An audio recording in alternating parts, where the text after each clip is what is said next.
محسن الزريبي صريح التونسية. أستاذي، باعتبارك صحفي تونسي والصحفي الوحيد اللي حاضر هذه البطولة الإفريقية لكرة اليد المقامة في الناظور، ممكن تعطينا تقييم ديالكم بعين التقنية للدور الأول؟ من ناحية فنية الدورة هذه كانت معناها مطابقة لبقية الدورات السابقة، يعني من ناحية المستوى يعني كما العادة ديما فما منافسة تنحصر في آخر الأمر حول في سباق التتويج بين الفرق التونسية والفرق المصرية بحكم التقاليد اللي موجودة في أفريقيا وفي العالم العربي، لأنه أحسن مدارس هما مدارس تونس ومصر.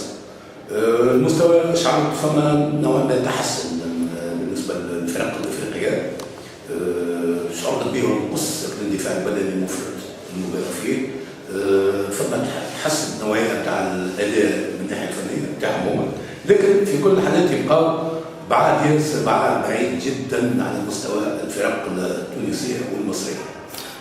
ماذا يمكن أن تقول عن مستوى الفرق المغربية هلال الناظور ووداد سمارة؟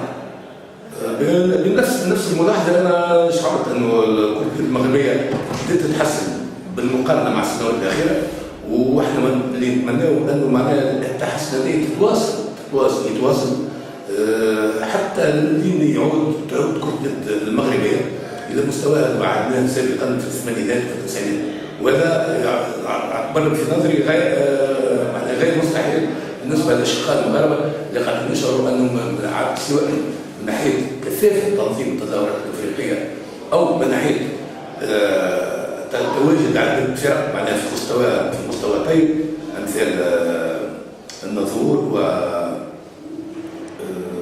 وبقية الفرق. نشعر أنه فما تحسن كبير في المستوى تاع اليد المغربية، نتمناو إن شاء الله يتواصل كذا، لكن عندي ملاحظة صريحة يمكن ربما جريئة.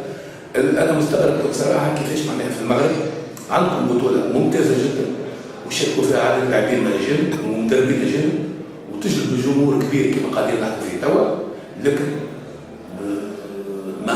وين منتخب المغرب؟ أين هو منتخب المغرب؟ هذه معناها سؤال حقيقة معناها لابد من اللقاء، وأنا أصدق أحلام مش موجود منتخب مغربي بأحسن معنى الكلمة، خاصة أنه لا تنقص مرافق ولا منشآت رياضية ولا لاعبين ممتازين ولا جمهور. نقطتين يا أستاذ، الأولى ملاحظة على هلال الناظور طريقة الإقصاء ديالو، وثانيا ألا تشاركون الرأي في أن الدول العربية أصبحت تسيطر على هذه اللعبة في إفريقيا؟ طبعا بطبيعة الحال هذه أصبحت تقاليد، لأن الدول العربية هي اللي قد مسيطرة على الكرة الأفريقية في القارة وحتى على المستوى العالمي، معناها فما سيطرة تكاد تكون كلية من طرف الأندية العربية على الساحة، لكن نعود ونقول أنه بالنسبة للفرق المغربية فما أنا سمعت كثيرا من التحسن الذي وقع. بالنسبة لإقصاء هلال الناظور،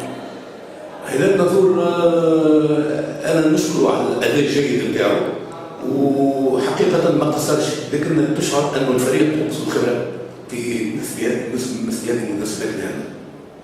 شكرا أستاذ ومرحبا بك معنا.